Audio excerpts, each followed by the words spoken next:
राष्ट्रपति मुर्मू ने सिखोई 30 में भरी उड़ान। प्रतिभा पाटिल, अब्दुल कलाम भी कर चुके एक कारनामा।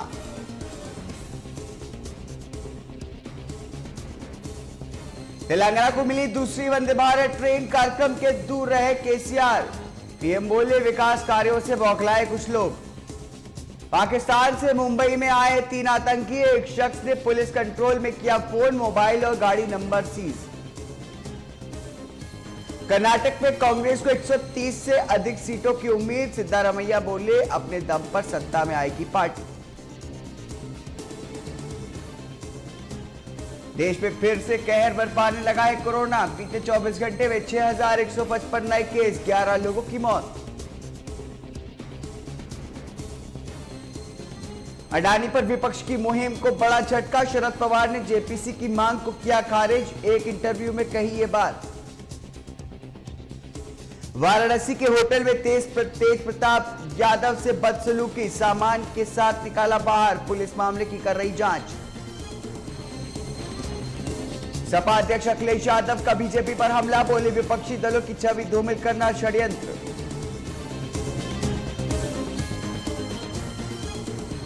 दिल्ली के टीकरी कला के प्लास्टिक गोदाम में लगी आग। मौके पर दमकल की 25 गाड़ियां आग बुझाने में जुटी।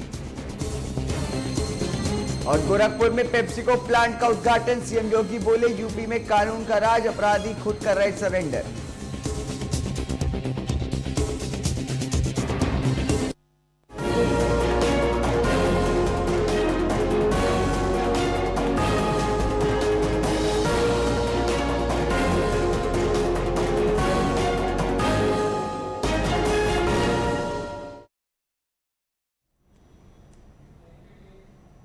नमस्कार, स्वागत है आपका न्यूज लाइव में। मैं हूं आपके साथ हारिस। गरियाबंद जिले के फिगेश्वर थाना क्षेत्र में एक पिता ने अपने ही पुत्र को कुल्हाड़ी से हमला कर दिया। वहीं गंभीर रूप से बेटा अस्पताल में भर्ती है। बताया जा रहा है कि शराब के नशे में पिता ने अपने ही बेटे पर हमला कर दिया। वहीं सूचना पर पहुंची पुलिस ने आरोपी पिता को गिरफ्तार कर लिया है और कार्रवाई शुरू कर दी है।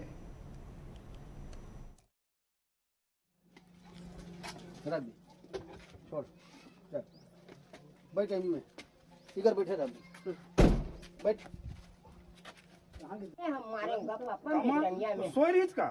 हाँ, सोरी तो मारे के बजे मारे? वो है ज्यादा नहीं, ये 12 बजे मारे पापा। सो गए नहीं? हाँ, सोरी से ना दादा नहीं तो कुछ दिन की पिटाएगा।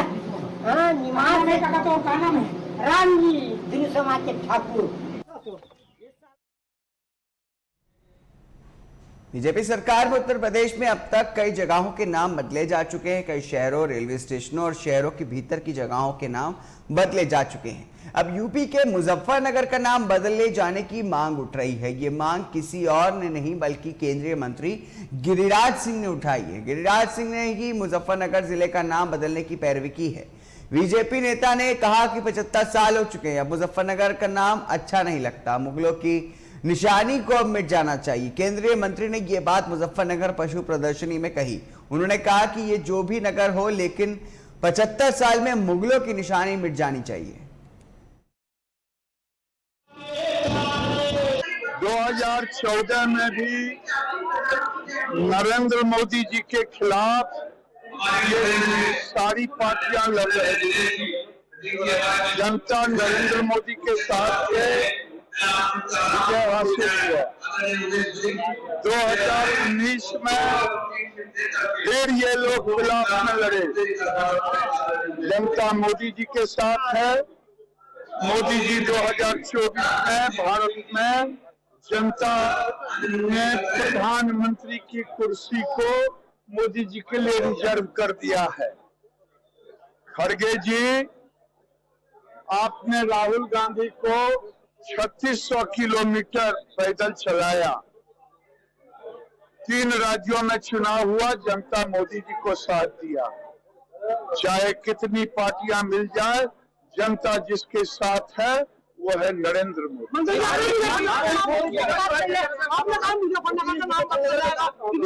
आपने जिक्र किया कि किसानों के ये तो यहाँ के लोग जाने, लेकिन 75 साल हो गए, अब मुजफ्फरनगर अच्छा नहीं लगता। ये जो नगर हो, लेकिन 75 साल में मुगलों के निशानी को मिटा दिया।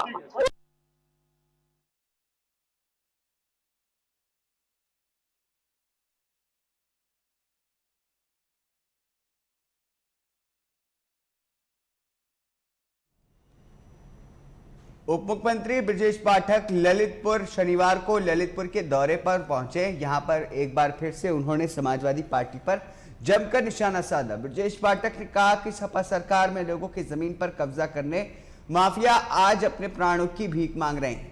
वो शनिवार को भाजपा कार्यालय में आयोजित सामाजिक न्याय सहभागिता सम्मेलन में बोल रहे थे। उन्होंने सरकार की योजनाओं की जानकारी देते हुए कहा कि आज सभी वर्ष खुशहाल है।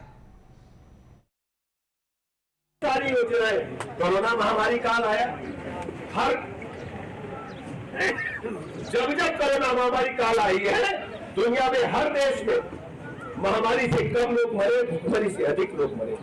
लेकिन मोदी जी ने देश के 80 करोड़ लोगों को लगातार निःशुल्क राशन देने का काम किया है और उत्तर प्रदेश में तो 19 से लेकर अब तक लगातार राशन मिल रहा है। उत्तर प्रदेश में तो मोदी और योगी जी ने महीने में 2 बार निःशुल्क राशन एक भाई को एक बहन को देने का काम किया। अब तो जो राशन में पहले गड़बड़ी होती थी, अब अंगूठा लगा करके जो वास्तव में लाभार्थी है, जो जरूरतमंद है, उसको राशन देने का काम आदरणीय योगी जी की सरकार, आदरणीय मोदी जी की सरकार कर रही है। गुंडई का पलक हालता, चाहे ललितपुर हो, चाहे झांसी हो, चाहे बुंदेलखंड का कोई जिला हो, चाहे लखनऊ हो, चाहे कानपुर हो, एक एक गाड़ी में 10-10 बंदूकें भर करके गुंडे भेजते थे। बहु बेटी की इज्जत आबरू खतरे में, व्यवसायियों की दिन भर की बिक्री खतरे में, लूट लेते थे लोग। लेकिन हमारी सरकार ने एक एक गुंडे माफिया को जेल भेज करके उत्तर प्रदेश में कानून का राज स्थापित कर दिया। हमारी बहु बेटियां चाहे शाम हो चाहे रात हो, जब भी घर से निकलती हो मानती है ये बीजेपी की सरकार है। किसी की हिम्मत नहीं है कि हमारी बहु बेटी की तरफ बुरी नजर से देखे। 25,000 से अधिक मुकदमे एंटी रोमियो एक्ट का गठन करके उनको जेल भेजने का काम हमारी मोदी जी की सरकार ने, योगी जी की सरकार ने किया। गुंडे माफिया बदमाश खाली प्लाट मकान दुकान का कहीं चौराहे पर पड़ा है तो सपा के लोग कब्जा करने का काम करते थे और उनका नारा रहता था कि समाजवादी पार्टी का नारा है खाली प्लाट हमारा।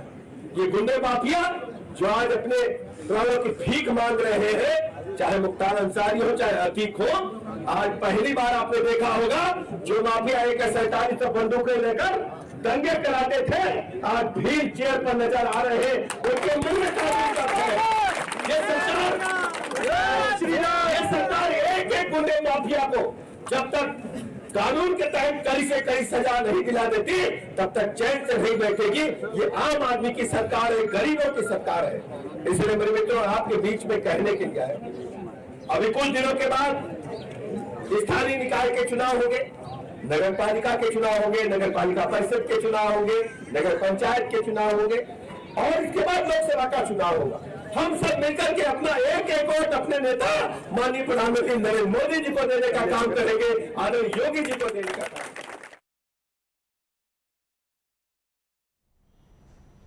फर्रुखाबाद कोतवाली फतेहगढ़ के निकट सड़क पर शव रख करके परिजनों ने धरना दिया, जिससे यातायात बाधित हो गया। बता दें कि पुलिस ने बीते दिन ही शव का पोस्टमार्टम करवाया था, लेकिन परिजनों ने शव का देह संस्कार नहीं किया। परिजनों का कहना है कि मृतक युवक के शरीर पर चोटों के निशान पाए गए हैं, इसलिए वे वीडियोग्राफी से दोबारा पोस्टमार्टम करवाना चाहते हैं। वहीं सूचना पर पहुंची पुलिस ने परिजनों से उनकी मांगों को मान करके धरने को खत्म करवाया और शव को दोबारा पोस्टमार्टम के लिए भेज दिया। एक लड़का है आशीष, उनको करीब 25-26 वर्ष है, ग्वालटली के रहने वाले हैं। ये अपने दोस्तों के साथ में कुछ दिन पहले अहमदाबाद गए थे मजदूरी के लिए, वहीं काम करते थे। उसके बाद वहाँ से लौट गया है। ये जब इनके दोस्त इनको वापस लेके आए तो ये बीमार अवस्था में थे, फिर इनको हॉस्पिटल आएंगे, फिर इनको वहाँ पर मृत्यु हो गई और कल इनका PM कराया गया। लेकिन परिवार वालों का ये कहना है कि साहब PM ठीक नहीं हुआ है और ये पैनल और वीडियोग्राफी के साथ में होना चाहिए, तभी हम संस्कार करेंगे और हमारी FIR हो। तो इनकी FIR हो गई है और इनकी जो मांग है कि हम जो PM है वो पैनल के द्वारा हो और फिर वीडियोग्राफी हो, उसको भी मान लिया गया और उसको रिकमेंड किया गया। अभी वो SP साहब के माध्यम से उनका जो प्रार्थना पत्र ODM साहब, क्योंकि DM साहब भी उसमें CMO साहब को मार्क करेंगे और CMO साहब सब पैनल करेंगे। सर इसमें एक आरोपी पकड़ा गया है, एक आरोपी पकड़ा गया है सर। अभी FIR हुई है और ये अभी इन्वेस्टिगेशन का विषय है कि कॉज ऑफ डेथ क्या रहा है, किस सर्कमस्टांसेस में ये अपने दोस्तों के साथ गए थे, कहाँ गए थे, ये सारी चीज़ें उसके बाद ही इस पर कुछ हम निर्णय पे पहुंच पाएंगे। सर एक आरोपी पकड़ा गया है, कितने भी पूछताछ के लिए किसी को हिरासत में लिया गया होगा, वो पूछताछ का विषय है।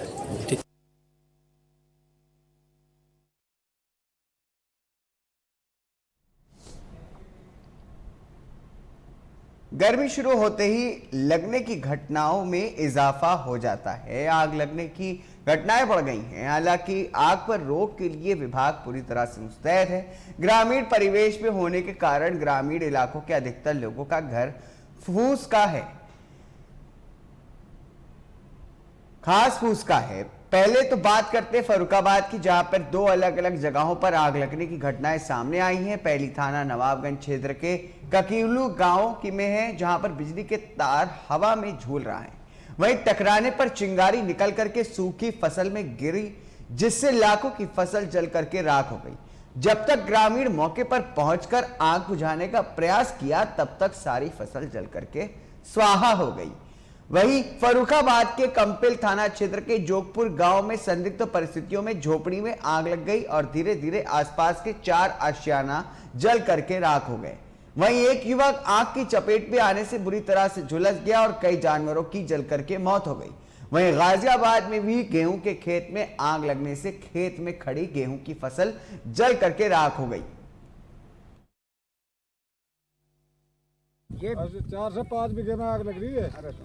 ये वो सब कबूतर बैठ गए तारों पे और चिंगारी गिर गई।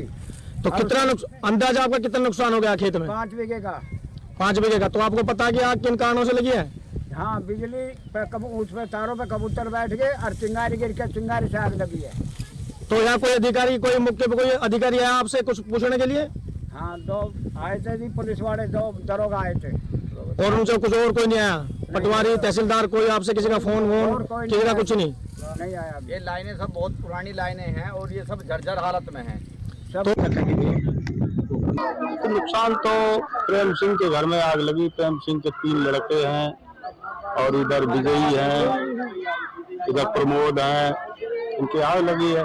नुकसान बहुत सारा हुआ। 4 तो भैंसें जली हैं और इसके बाद जो है इन लोगों का आलू रखा हुआ था, लहसुन रखा हुआ था, 2 इंजन है और भूसा है 10 कुंटल करीब टोटल, चारा मशीन है, खाने पीने का बहुत सारा सामान जल तो बहुत कुछ हुआ। लगभग कितने का हुआ? और 3 बंगले जले। अब लगभग तो भाई कम से कम 10 लाख रुपए, 10-15 लाख का सामान जला।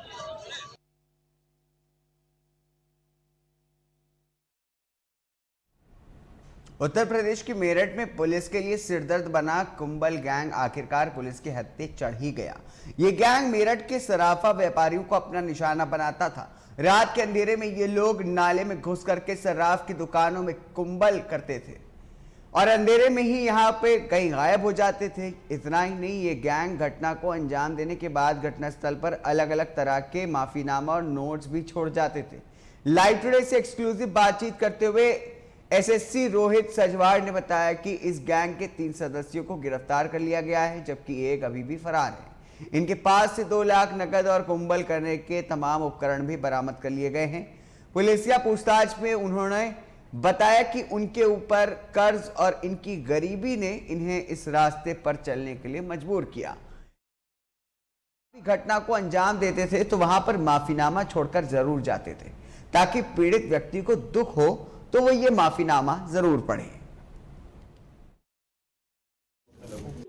मेरठ पुलिस के लिए सरदर्द बना कुंबल गैंग आखिर पुलिस के हत्थे चढ़ ही गया। मेरे साथ ज्यादा बातचीत करने वाले मौजूद हैं एसएसपी रोहित सजवाण, उनसे बातचीत करता हूँ। भाई साहब, बड़ी कामयाबी एक मेरठ पुलिस को मिली, क्योंकि ये जो गैंग है कुंबल गैंग, वो मेरठ पुलिस के लिए सरदर्द बन जाता है। क्या कहेंगे? ये विगत 2-3 माह से ये जो 3 व्यक्ति गिरफ्तार किए गए, इनके द्वारा सुरंग बनाकर नाले के पास की दुकानों में सुरंग बनाकर सेंध का प्रयास और एक जगह सेंधमारी की गई थी। इस पूरे प्रकरण में 3 व्यक्तियों को गिरफ्तार किया गया, जिनके पास से चोरी का सामान भी बरामद हुआ है, कैश बरामद हुआ है और जो जिन उपकरणों के सहारे ये ऐसा कार्य करते थे वो भी बरामद हुए हैं। इन तीनों को गिरफ्तार करके जेल भेजा जा रहा है। मतलब आइडिया कहाँ से आया इनके माइंड में कुंभल करने का, और क्या क्या तरीका था कुंभल करने का इनका? इनके द्वारा बताया गया कि सोशल मीडिया और यूट्यूब के माध्यम से कुछ इनके द्वारा ऐसी चीजें सीखी गई कि कैसे अगर ऐसा कार्य करेंगे तो पुलिस की निगाह से बचना भी आसान होगा। ऐसी चीजें इनके द्वारा वहां से सीखी गई। अच्छा, कुछ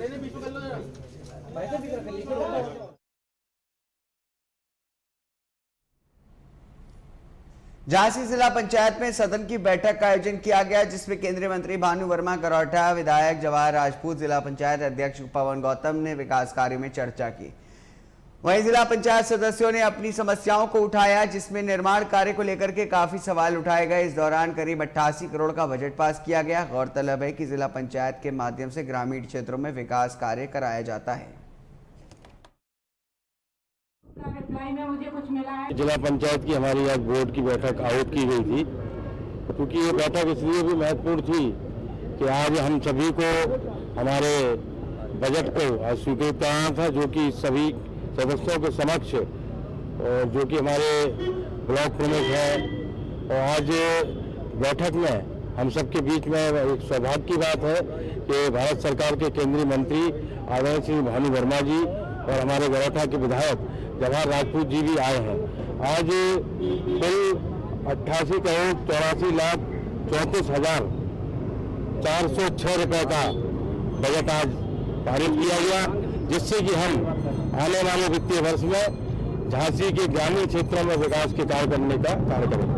कोरम को लेकर तमाम चर्चा हो रही है जी, कोरम को लेकर तमाम चर्चा हो रही है। कोरम हमारा पूर्ण था, लगभग 17 हमारे सदस्य आज सदन में मौजूद थे, और अगर जो सदस्य नहीं आ पाए तो हो सकता है उनका कोई व्यक्तिगत कारण रहा होगा, इस वजह से नहीं आ पाए। कोरम में हमें अध्यक्ष को मिलाकर 13 की आवश्यकता थी, जिससे हम लोग काफी ऊपर थे। तो मुझे समझ में नहीं आ रहा कि कब ये काम।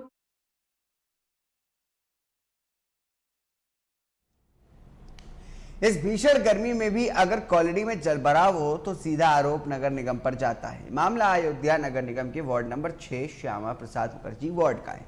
इस वार्ड के दुर्गापुरी तिलक नगर कॉलोनी की सड़कों पर भारी जलभराव है।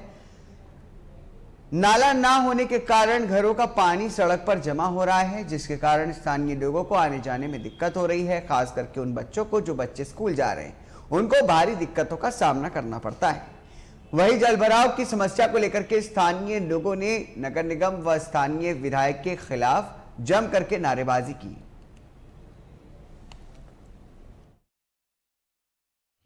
मेरे बच्चे ट्यूशन जाते हैं, बच्चों को लेके जाती हूँ मैं, पानी भरा हुआ, मैं गिर जाती हूँ, बच्चे गिर जाते हैं, स्कूल नहीं जा पाते हैं। बच्चों को लेके कैसे जाऊँ मैं स्कूल? तो क्या मांग करती हूँ, क्या चाहती हूँ? मांग यही करती हूँ कि रोड सही हो जाए, बस नाली निकल जाए, बस रोड तो है ही है सही। पानी की समस्या सालों से है, इसे कई लोगों का कहा गया, एप्लीकेशन डाला गया, जिलाधिकारी के पास दे दिया गया, कोई सुनवाई नहीं अभी तक। नगर आयुक्त से मुलाकात हुई, वो आश्वासन दिए हैं कि देखते हैं अभी जो हो पाएगा करेंगे, देखते हैं अभी क्या होता है।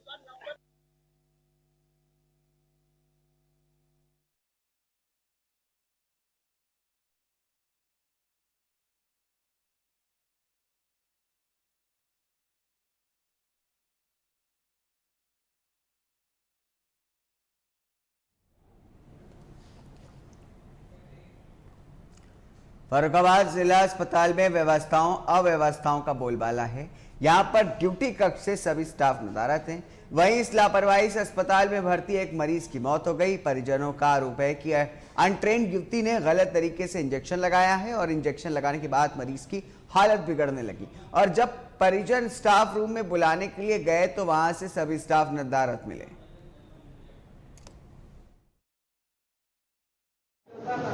हमको क्या पता था, कोई सुई लगाई नहीं, तब तो जब वो तो वही अच्छा मिल गई।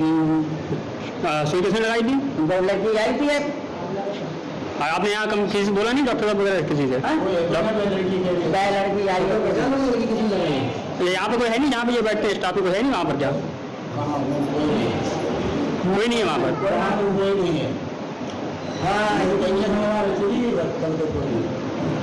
कितनी देर पहले लगा था इंजेक्शन?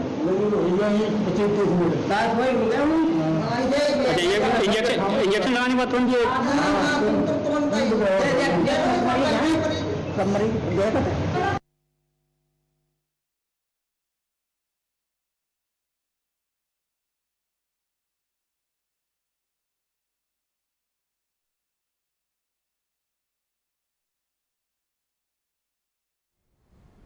इन्हीं खबरों के साथ इस बुलेटिन में इतना ही। नमस्कार।